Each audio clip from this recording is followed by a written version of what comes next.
کچھ باتیں ایسی ہیں جس میں شیطان بیچارہ بھی بے بس ہو جاتا ہے. وہ حیران ہوگا کہ جیسے ہم نماز یا نیکی کی طرف آتے خود نہیں ہیں اور کہتے ہیں بھائی شیطان نہیں چھوڑتا.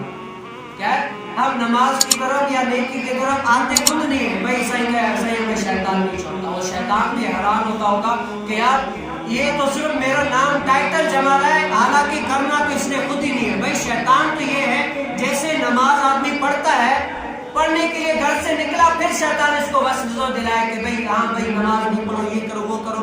آپ نکلے ہیں, پھر شیطان کوشش کرے کہ بھائی آپ نہیں پڑھو یہ وہ, پھر جو ہے نا شیطان کو قصوروار بنائے. ہمارے دل میں پہلے ہی بنی ہے کہ بھئی ہم نماز نہیں پڑھیں گے, تو بتاؤ شیطان کا کام تو پہلے سے ہوا پڑا ہے, شیطان اپنا وقت برباد کیوں کرے گا؟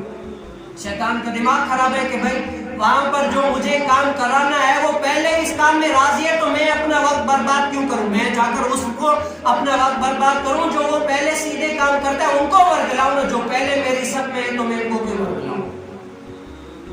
آج ہمیں بھی اس زاویے کو دیکھنا چاہیے یار, ہم کتنا عمل کرتے ہیں.